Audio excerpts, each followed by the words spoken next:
everybody, it's Brock, and we got a brand new episode of All About. It sounds nuts, but I haven't done a quick guide on coral since 2024, so I was super stoked to get some footage of this coral that I haven't seen in a while. Today, we're talking about one of the most visually stunning LPS corals you can put in the reef tank, the Pectinia.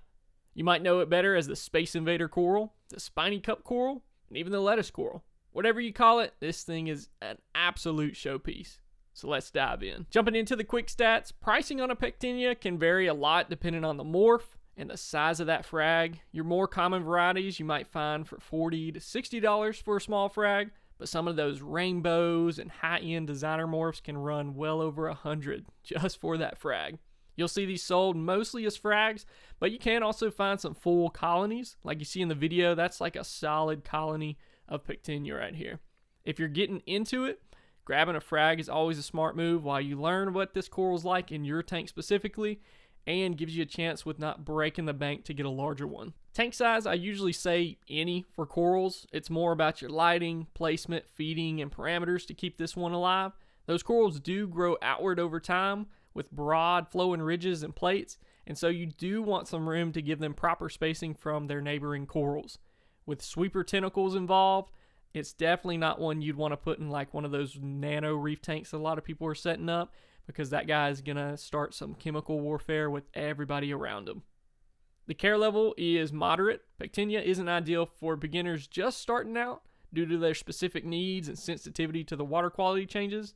But if you got some reef experience under your belt, the tank is stable and established, these are absolutely manageable and incredibly rewarding. As always, don't put one of these in just a brand new tank. Get it some season and then try to add it. Temper is semi-aggressive, and this is one of the most important things to know about the Pectinia before you buy. At night, they're going to extend these long sweeper tentacles, sometimes several inches long, that can deliver potent stings to nearby corals.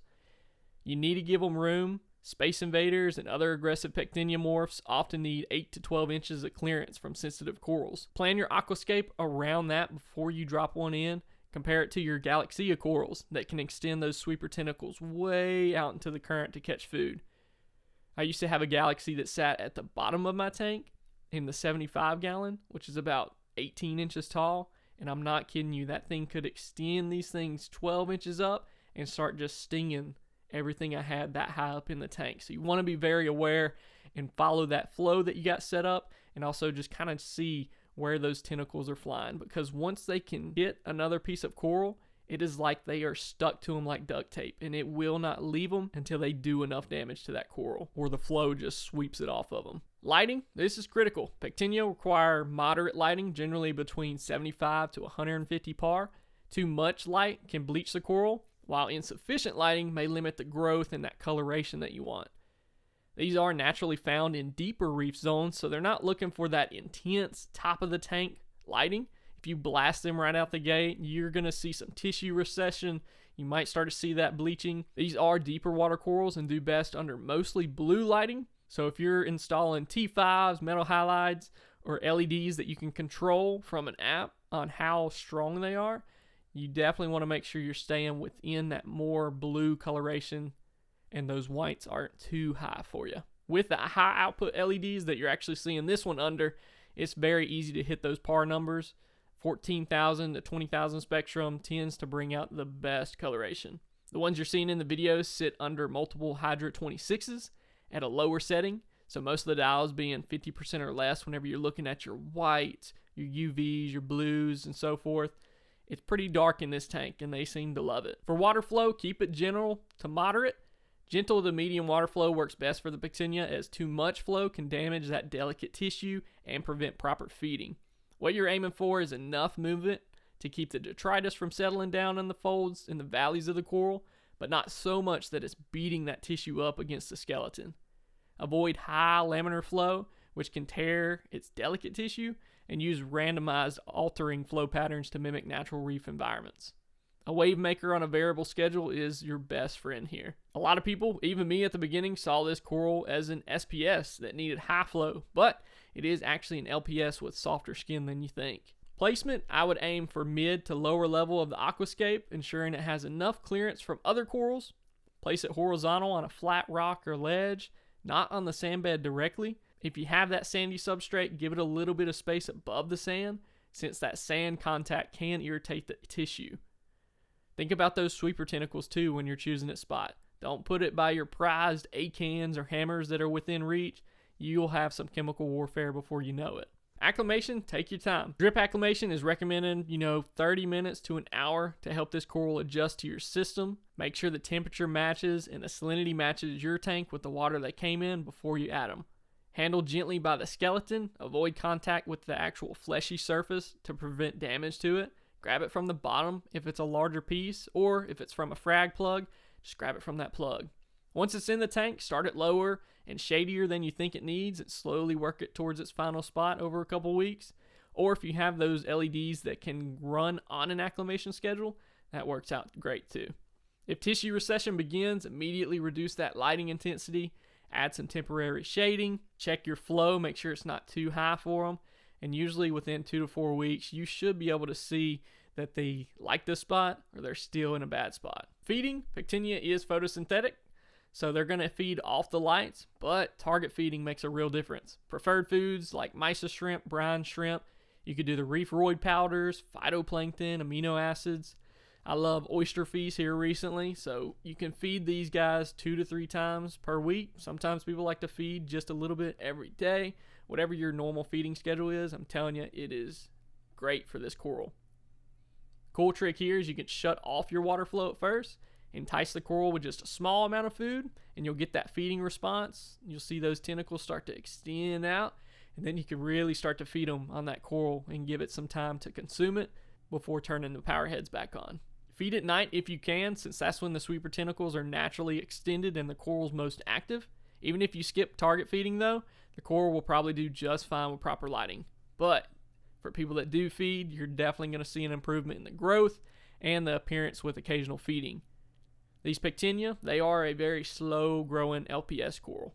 Parameters like all LPS, Pectinia build its skeleton from calcium carbonate, so it's important to monitor levels of alkalinity, your calcium, and your magnesium, and dose it as necessary.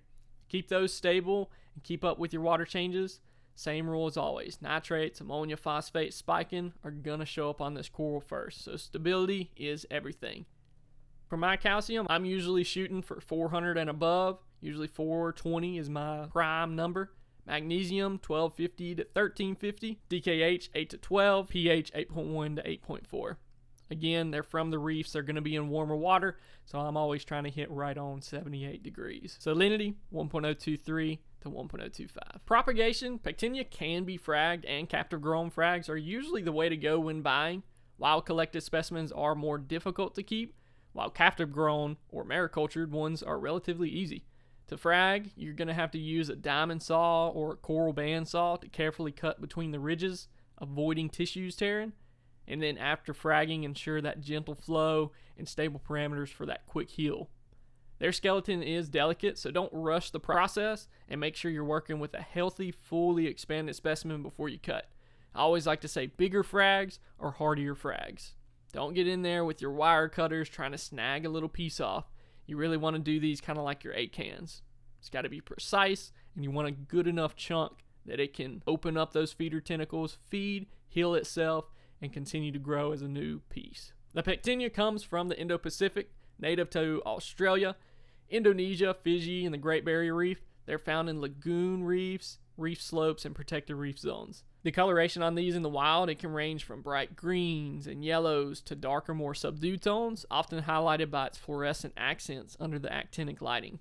The Space Invader morph with its neon green is probably the most famous, but rainbow morphs with reds, purples, and metallic blues are out there too. It's just absolutely stunning. Compatibility, of course, Pectinia is reef safe, and peaceful fish like clownfish, gobies, blennies, most tangs, they're all going to be fine around them. Shrimp and snails are good too. Just be mindful of other LPS placement, because those sweeper tentacles, they are going to get them. Don't put them near your hammers, your torches, your elegants, or other aggressive LPS without some serious buffer space. They will fight each other with chemical warfare. I had the worst time whenever I had some torches that sat at the top of my tank and a galaxy that sat at the bottom, and one of those sweeper tentacles got on that torch that night and just fried each other to the point that the next week I started dealing with brown jelly disease. So you want to prevent that as best as you can. Lastly, what to look out for is tears in the skin, detritus building up on it too often during the week, and brown jelly disease. You want to keep a close eye and prevent these issues at all costs. If they do still occur, look into Coral RX for your typical dipping and iodine for dealing with the brown jelly disease. Detritus can be dealt with by changing the flow or placing them in a new area, even blowing it off manually with a turkey baster or the wave of your hand. Keep in mind they can sting you if they hit parts of your skin where the pores are more open, like your forearm. So be aware of those sweeper tentacles when you're in the tank. Thank y'all for tuning into this episode of the Pectinia Coral. Don't forget to like and subscribe and turn that notification bell on. Pectinia is one of those corals that can genuinely be a centerpiece of your whole tank. The colors, the structure, the personality. Just respect the sweeper tentacles. Give it a low to moderate light, gentle flow, target feed it a couple times a week, and acclimate it slowly. Do all this, and that coral will absolutely reward you. If you have one in your tank, or you have some additional questions that you want to ask, please leave some comments down below. I love to help y'all out. And also future reefers that see this video, they can tune in as well. Stay safe, be kind, and I'll see y'all later.